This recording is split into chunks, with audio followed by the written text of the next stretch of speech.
гишүүдтэй энэ өдрийн амгаланг айлтгая. За улсын хурлаас эдийн засгийн байнгын орооноос Монгол банкны үйл ажиллагаанд шалгалт хийх ажлын хэсгийг байгуулсан байгаа. 2017 оны 2 дугаар сарын 1-2-ны өдрийн тогтоолоор за 2 дугаар сарын 22-ны өдрийн 07 дугаар тогтоолоор ажлын хэсгэд удирдамж өгсөн. Би хэлээ явж штэ. За ажлын хэсгийг улсын хурлын гишүүн Аюур сайхан Ахалж, Ж Батэрдэн, Х Болорчлон, Ц Даваасуран, Им Оюунчим, С Чин Зориг, Б Ундармаа нарын гишүүд ажлын хэсгийн бүрэлдэхүүнд орж ажилласан байгаа.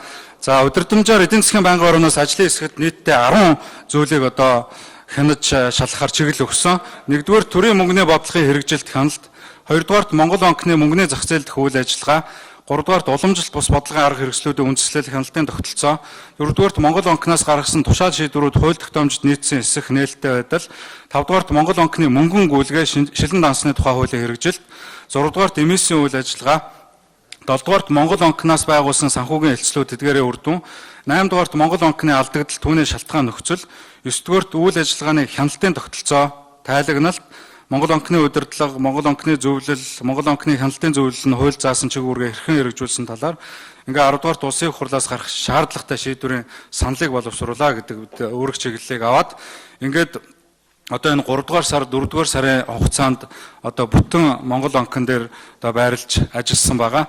Ингээд ажлын хэсгийн дүгнэлтийг гаргасан. За үүнийг танилцуулж байна. За энэ дүгнэлтээ хэлэхэд бол нэгдүгээрт алах зохицоо танилцуулах үүргийг өгсөн би тэгээд танилцуулаа явж шүү дээ. Дууссаны дараа та тодруулаа. 2012, 2013, 14 онд инфляцийн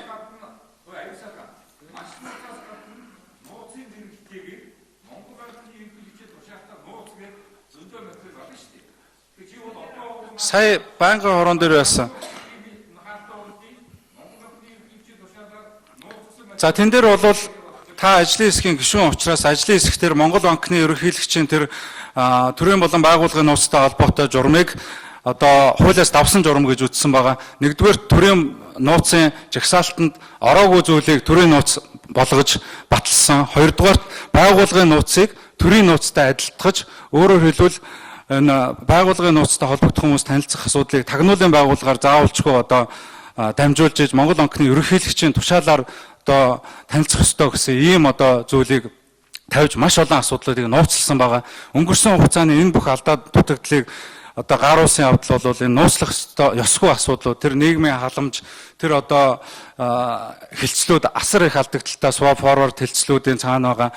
Энэ их урамшууллын асуудлууд, дээрээс нь энэ их үн тогтворжуулахын маш их хөнгөлөлтөө үнээр олгосон зээлүүд эдгээр бүгдээрингийн нууц төрийн нууцын жагсаалт энэ хуулийг зөрчиж хуульд авсан журам байна гэдэг энэ саналыг ажлын хэсгээс гаргасан байгаа. Тэгээ энэ үндслээр энэ хэсгүүдийг нээлттэй Аюур сайхан гишүүн шууд танилцуулаад явчихгаа дээрээ явж байгаа. Гормын санал гаргасан, гормын саналаар санал дэмжигдсэн асуулаа 2012, 2013, 14 онд инфляцийн төвшин зорилттой төвшнөөс нь хэтрүүлсэн. Өөрөөр хэлбэл нэг оронтой тоонд байлгах, за 13 онд 8%-аас хэтрүүлэхгүй байлгах, 14 онд 8%-аас хэтрүүлэхгүй байх гэсэн энэ зорилтыг 12 онд 14%, 13 онд 12.5%, 14 онд 11% болгож хэтрүүлсэн. За 15, 16 онд 7% барих гэснийг нь 15 онд 1.9%, 16 онд 1.1% та ингэж инфляцийн дүн гарсан байгаа.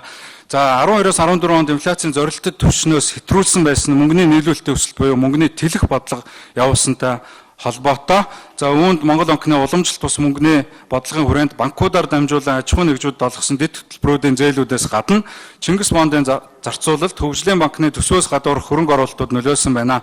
Энэ хугацаанд Монгол банкны мөнгөний бодлого, засгийн газрын төсвийн бодлогын харилцан уялдаа хамтын ажиллагаа дутагдaltaй байсан. Инфляц өсөж, гадаадын шууд хөрөнгө оруулалт болон гадаадын цэвэр актив буурч, төсөвтэй адилдах хөрөнгө оруулалтын зарцуулалт өндөр хэвээр байсан. Мөнгөний бодлогын зорилт хангахдахгүй байсан түргсэн.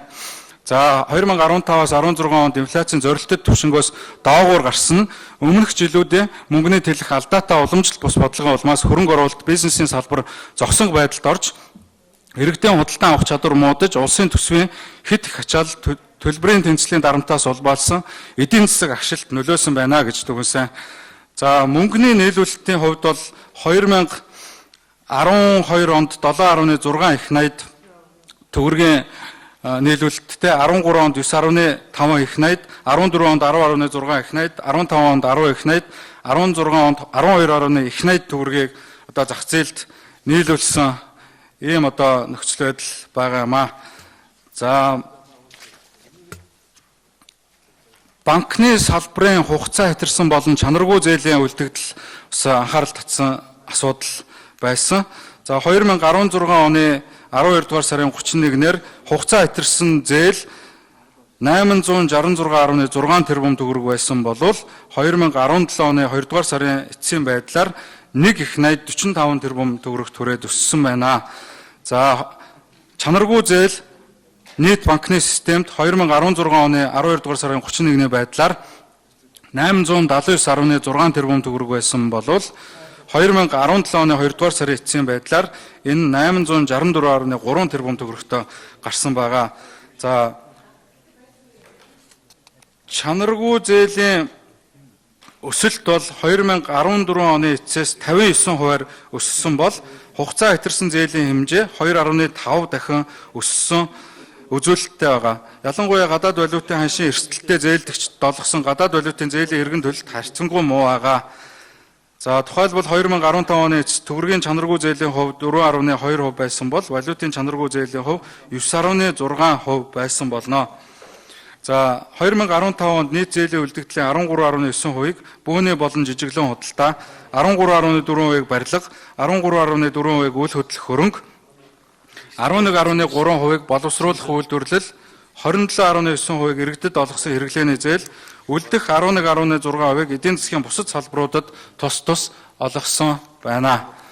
2015 оны эцсийн байдлаар уул уурхайн салбарт олгосон нийт зээлийн 14.5% чанаргүй, 29.4% нь хугацаа хэтэрсэн ангилалд байсан бол 2016 оны сүүл 17 оны эхний 1-р улирлын байдлаар гадаад зах зээл дэх түүхэн эдийн үнийн унал зогсож өсөх хандлагатай болсон.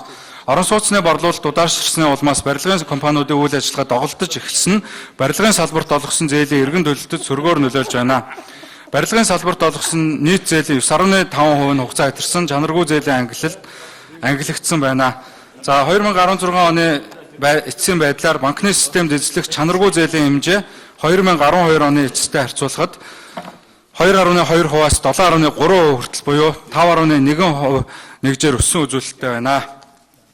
За гадаад валютын зах зээл дээр төлөвлөж явуулсан. За Монгол банкнаас хэрэгжүүлсэн уламжлалт бус бодлогын арга хэрэгслүүдийн улмаас болон гадаад валютын орох урсгал 2013 оноос эхлэн тасралтгүй буурснаар үүдэж гадаад валютын албан нөөц 2012 онд 4.1 тэрбум доллар байсан бол 2016 онд 1.3 тэрбум ам доллар болж буурсан. Үүний зэрэгцээ төгрөгийн ам доллартай харьцах ханш 1392 төгрөг байсныг 2489 төгрөг болгож нэмэгдүүлэхэд нөлөөлсөн юм нөхцөл байдал бол байгаа.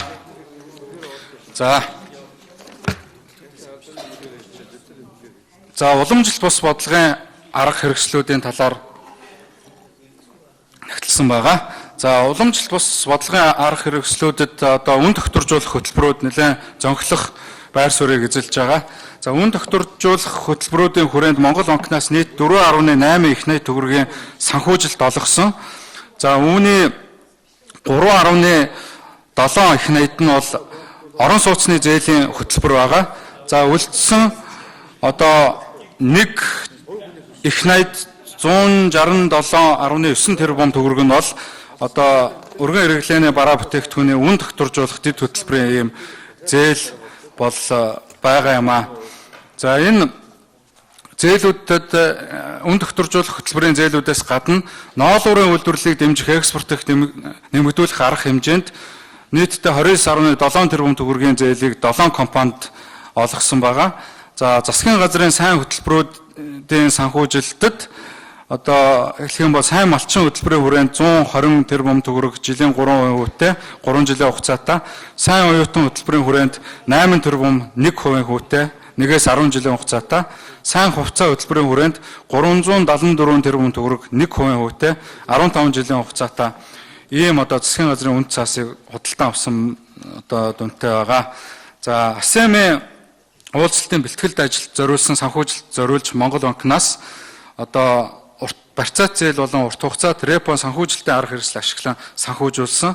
За түнш зочд буудлууд зориулж 108.4 тэрбум төгрөгийн зээл, АСЕМ вилла зохицуулбарт 125 тэрбум төгрөгийн одоо санхүүжилтийг жилийн 3-аас 4% хүүтэйгээр олгосон байгаа. За эргэн төлөлт нь бол 2018 оны 9-р сарын 21-ээс эхэлж 2021 оны 12-р сарын 14-ний өдөр одоо дуусахаар ийм одоо нөхцөл байдалтай байгаа. За үн тохицуулах хөтөлбөрийн хүрээнд олгосон зээлийн одоо эргэн төлөлт, үр нөлөөлөлт одоо дүн шинжилгээ хийсэн байгаа. За энэ дээр нийтдээ 45 аж ахуй нэгж 369.5 тэрбум төгрөгийг бол одоо зориулт бусаар зарцуулсан ийм одоо үр дүн бол тогтоогдсон байгаа. Үн тогтворжуулах дэд хөтөлбөрийн хүрээнд одоо үндэсний аудитын газраас 2015 онд аудитын нийслэлийн шалгалт хийсэн. 16 оны 2 дугаар сард бол дүгнэлтээ гаргасан. За энэ аудитын нийслэлийн шалгалтын дүн болон ажлын хэсгийн хяналт шалгалтанд авагдсан одоо нотлох баримтуудаас одоо тогтоосон ийм одоо зөрчлүүд байгаа. За нийтдээ энэ 45 аж ахуй нэгжүүдээс нэг хэсэг аж ахуй нэгжийг нь одоо хууль бусаар гэрээний дагуу сонгон шалгаруулах шаардлагагүй, сонгон шалгаруулах ёсгүй байсан юм аж ахуй нэгжүүдийг сонгон шалгаруулсан.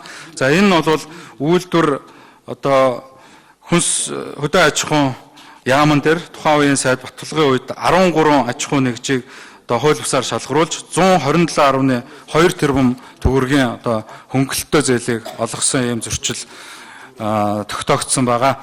За шатхууны жижиглэнгийн худалдааны үнийг тогтворжуулах дэд хөтөлбөр байгаа.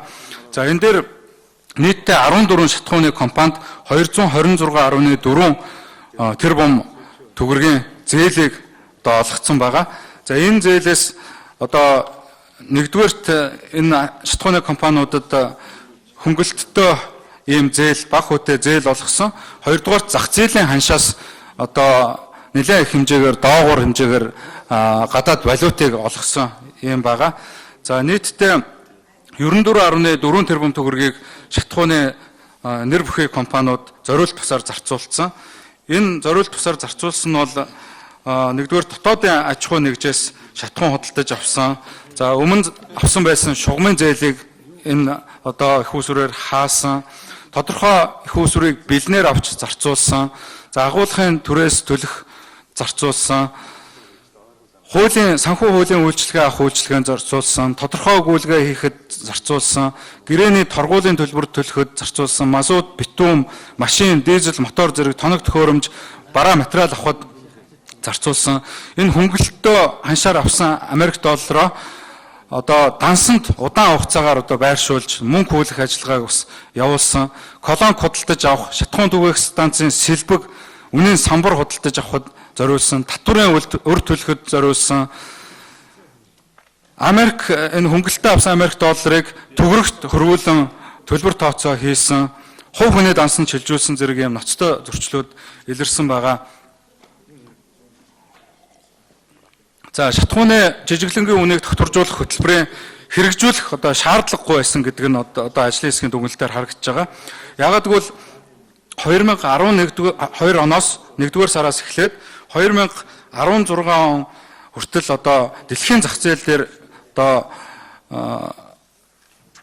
түүхийн нефтийн үн бол тогтмол буурж исэн. 2012 сарын оны 1-р сард 1 баррел түүхийн нефтийн үн дэлхийн зах зээл дээр 106.89 доллар байсан болвол 2016 онд одоо 37.34 доллар болж одоо 4 дахин буурсан байгаа.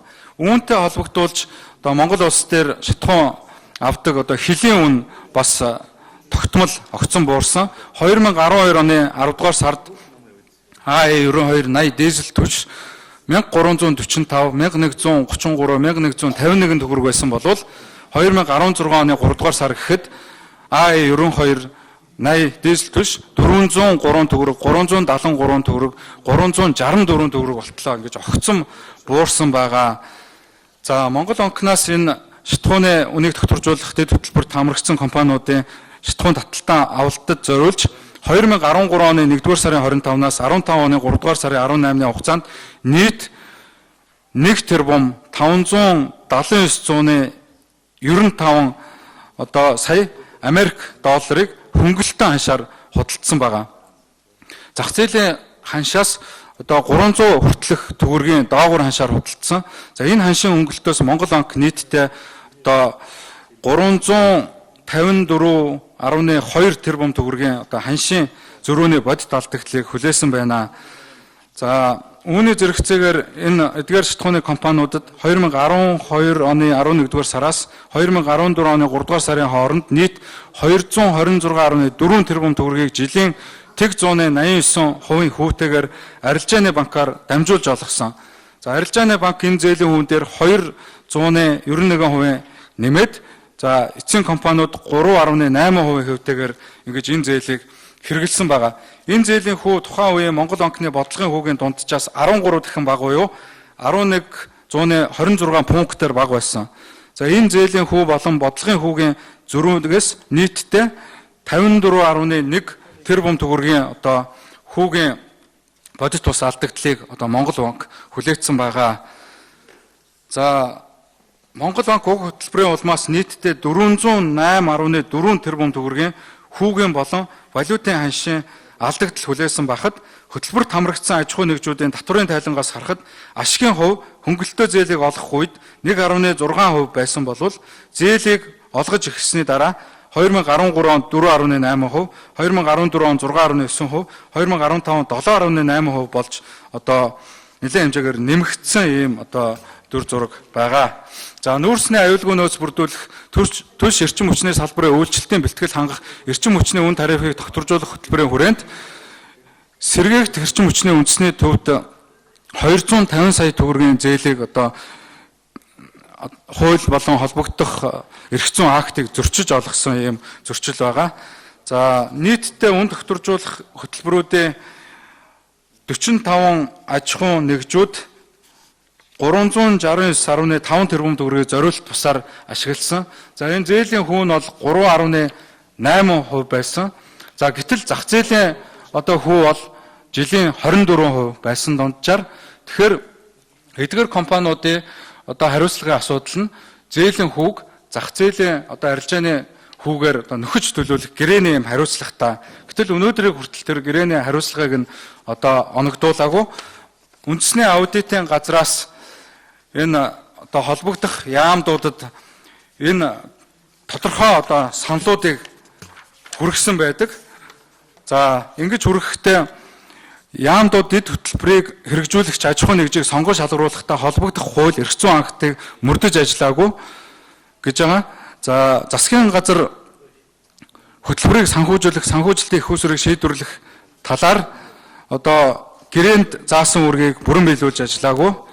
За яамдууд холбогдох байгууллагатай хамтран хөтөлбөрийн хэрэгжилтэд хяналт тавих ажлыг хангалтгүй зохион байгуулсан.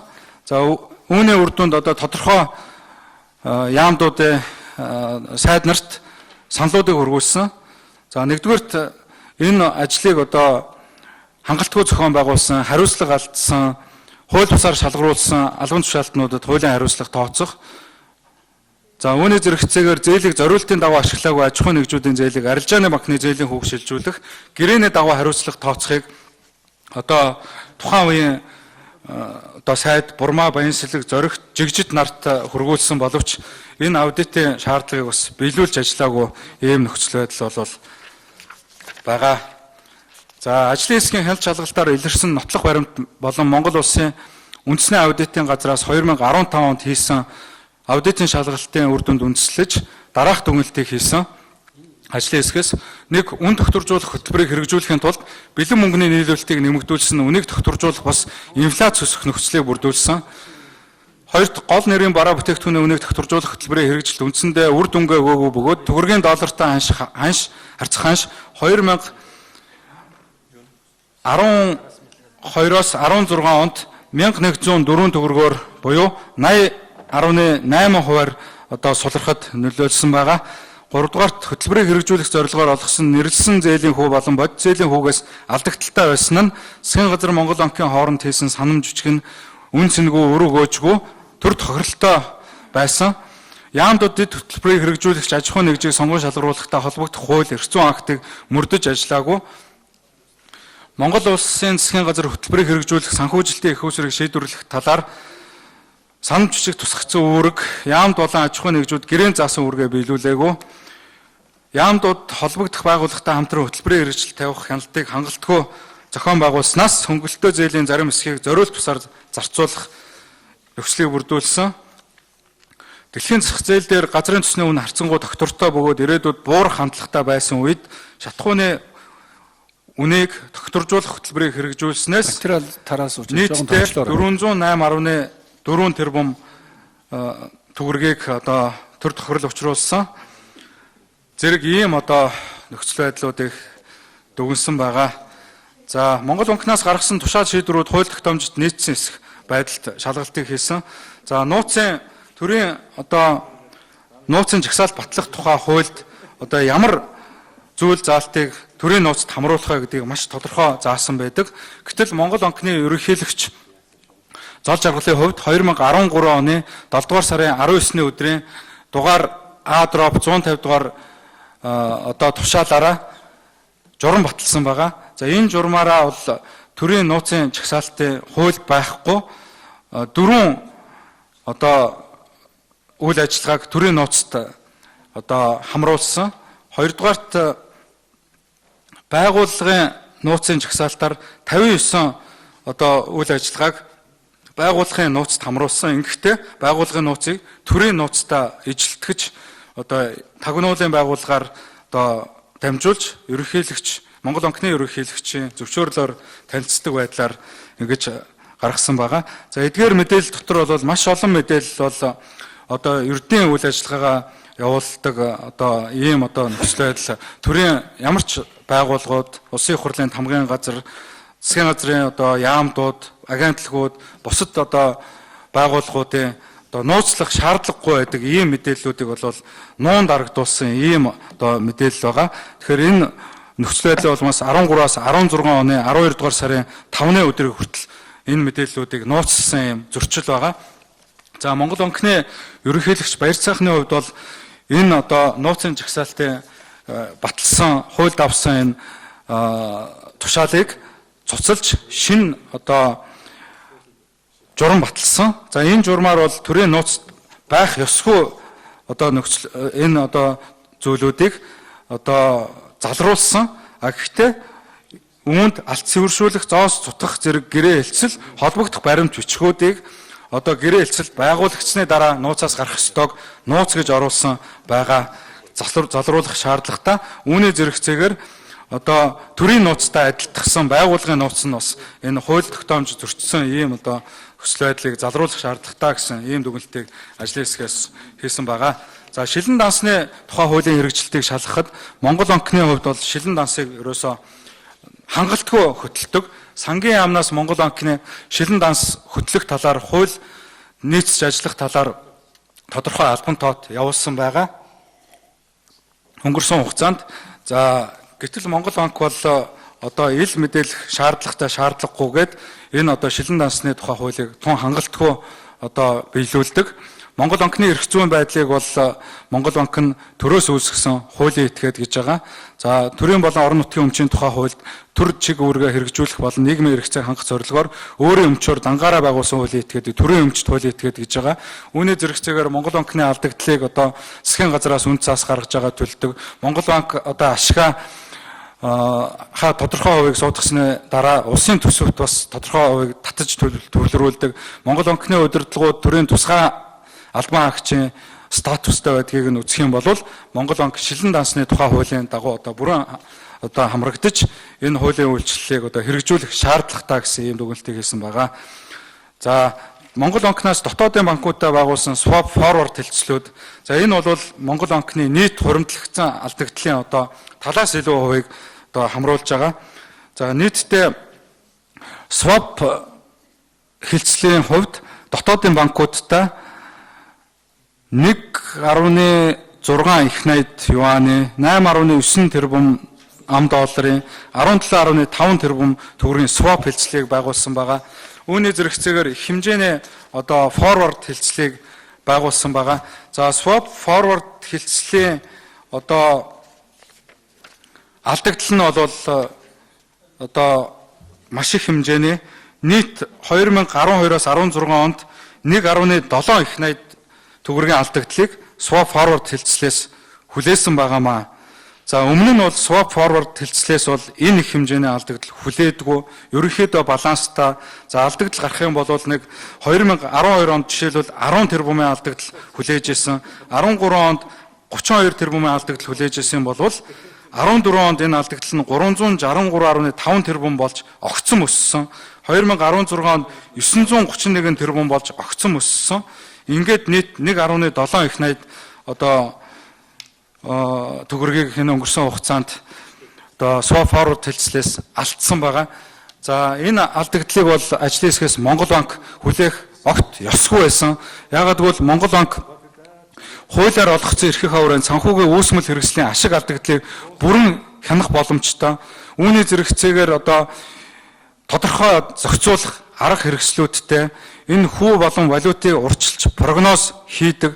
Тийм учраас энэ их хэмжээний алдагдлыг хүлээсэн бол Монгол банкны тухайн үеийн удирдлага одоо зол жаргалын цэвэр одоо буруутай үйл ажиллагаанаас төрд асар их хэмжээний алдагдал хүлээсэн гэж үзэж байгаа.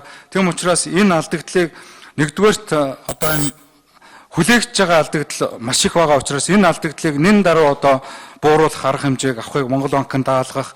За өмнөх одоо энэ алдаа дутагдал гаргасан хүмүүстээ хуулийн хариуцлага одоо хүлээлгэж алдагдлыг нөхөн төлөвлөх саналыг ажлын хэсгээс гаргаж байгаа. За Монгол банкны алдагдал бол үндсэндээ 2016 оны эцсийн байдлаар 3 их найд 19 тэрбум төгрөгийн хуримтлагдсан алдагдaltaй ажилласан. За 2011 онд одоо 179 тэрбум төгрөгийн ашигтай ажиллаж исэн бол ер нь энэ хуримтлагдсан алдагдал бол 12, 13, 14, 15, 16 онд байгаа. 12 онд 302 тэрбумын алдагдaltaй ажилласан.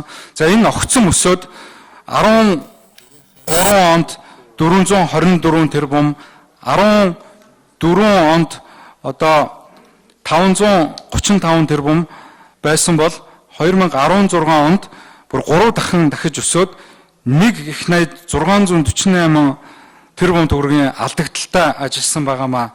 Тэгээ энэ алдагдлын зөнхлөх хувийг юу эзэлж чинь гэх юм бол нэгдүгээрт хүүгийн алдагдал 524 тэрбум, санхүүгийн үүсмэл хэрэгсэл сайн хэлдэг swap forward-ын алдагдал 1.7 их найд, гадаад валютын арилжааны алдагдал бол 462 тэрбум төгрөг байгаамаа. За энэ алдагдлыг одоо үндсэндээ Монгол банк уламжлалт бус бодлогын арга хэмжээ хэрэгжүүлснээс үүссэн гэж ажлын хэсгээс үзсэн. Монгол банкны эрхлэх үйл ажиллагааны чиглэлийг Төв банкны тухай хуулийн 5 дугаар зүйлд маш тодорхой зааж өгсөн байдаг.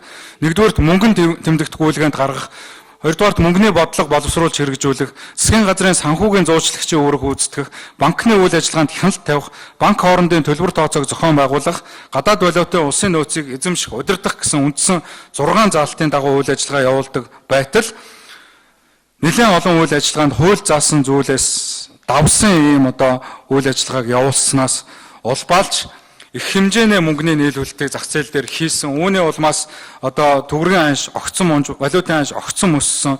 Үүний улмаас их хэмжээний буюу нийтдээ 7 тэрбум долларын валютын интервенц хийж валютын нөөцийг багасгасан. Үүний зэрэгцээгээр зах зээл дээр байгаа их мөнгийг татахын тулд Төв банкны үнэт цаас гаргаж одоо жоох навчлаа. хүүгийн алдагдал маш их хүлээсэн ийм одоо нөхцөл байдал бол байгаамаа. За нийгмийн хөгжлийн санд нийтдээ 10 тэрбум төгрөгийг одоо төвлөрүүлж зарцуулсан байгаа. За энэ дээр бол бас маш их хэмжээний ажилтнуудад дэмжлэг, тусламж, шагнал олгодог ийм зөрчлүүд байгаа. Нэг хүнд олон удаа давтдаг ийм асуудал байгаа. За цалингийн нэмэгдлүүдийг өнгөрсөн хугацаанд бол одоо 4 удаа хийсэн байгаа. 15-аас нийтдээ 30% хэмжээгээр цалинг бол одоо нэмэгдүүлсэн ийм одоо нөхцөл байдал байгаа. За энэ Монгол нөхцөл байдалд үндэслээд одоо ажлын хэсгээс дараах саналыг улсын их хурлаар одоо шийдвэрлэх шаардлагатай ийм арга хэмжээ гэж одоо оруулж байгаагаа бас дүгнэлтийнхаа эцэст танилцуулъя. За нэгдүгээр шилэн дансны тухай хуульд хамрагдахыг Монгол банкнд даалгах. Хоёрдугаар төрийн нууцын үйл хамаарах мэдээллийг төрийн нууцад хамруулсан байгууллагын нууцыг одоо төрийн нууцтай адилтгаж хэрэгжүүлж байгаа.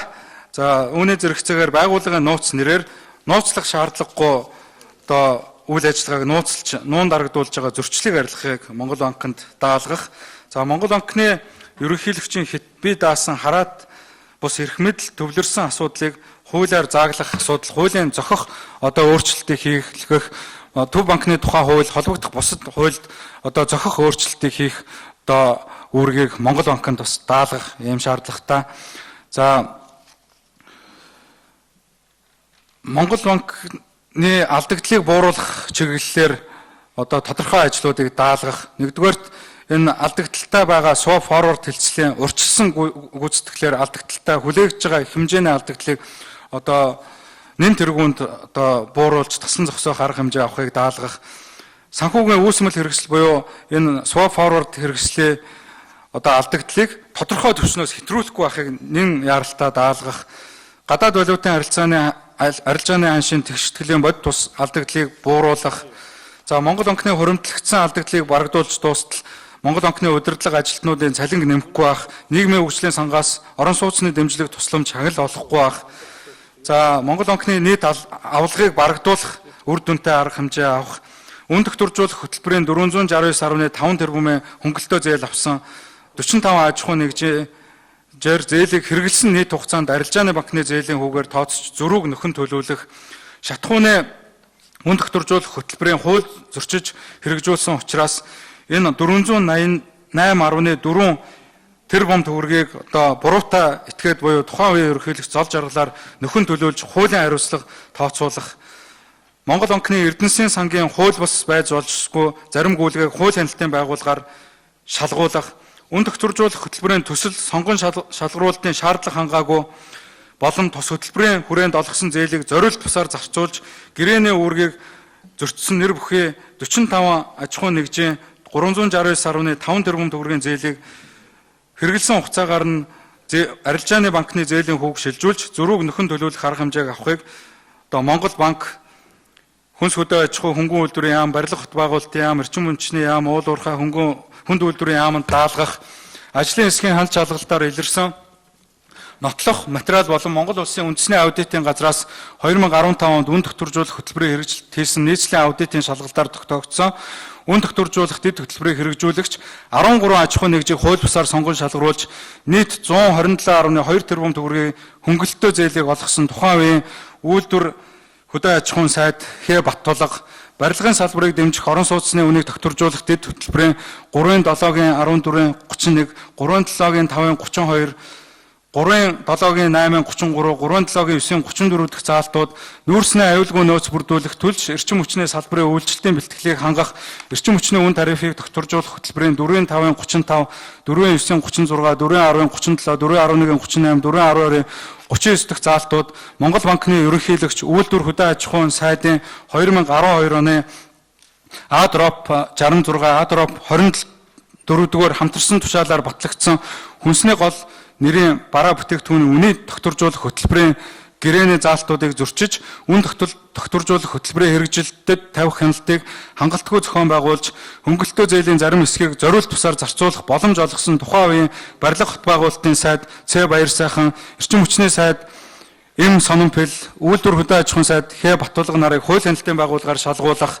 засгийн газартай харилцан ойлголцсон санамж жүжиг байгуулж, шатхууны үн тогтворжуулах хөтөлбөрийг хэрэгжүүлэхдээ тодорхой хууль, журам, эрх зүйн актыг зөрчснөөс төр тучирсан 408.4 сая төгрөгийн охирлыг тухайн үеийн Монгол банкны ерөнхийлөгч энэ зол жаргалаар нөхөн төлөвлөх, хууль хяналтын байгууллагаар гин бурууг нь тогтоолохоор шилжүүлэх, Төв банкны тухайн хуулийн 5 дугаар зүйлийг зөрчиж, хууль заагаагүй үйл ажиллагаа явуулсны улмаас уламжлалт бус бодлогын арга хэрэгслүүд ашиглаж, зах зээлд их хэмжээний буюу 4.8 их найт төгрөгийн нийлүүлэлт хийсний улмаас үндэсний мөнгөн тэмдэгтийн худалдан авах чадварыг огцом сулруулсан, их хэмжээний валютын интервенц хийснээр гадаад валютын улсын нөөцийг барагдуулсан, гэх мэтчлэнгийн буруутай үйл ажиллагаа, дээрэс нь хуримтлагдсан алдагдал 3 их найт төгрөгийн алдагдлалд оруулж төрд үлэмж их хэмжээний охирол учруулсан, Монгол банкны нийгмийн хөгжлийн сангийн өрөнгийг хууль бусаар зарцуулсан,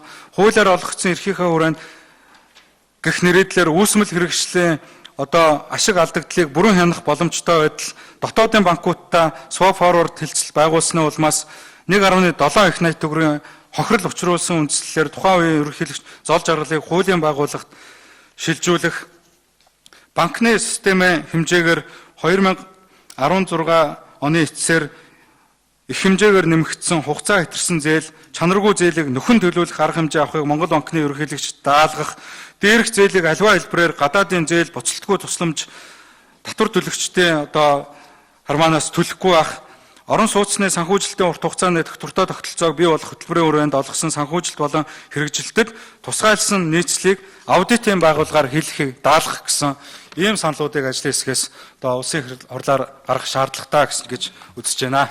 Харал тавьсан баярлалаа.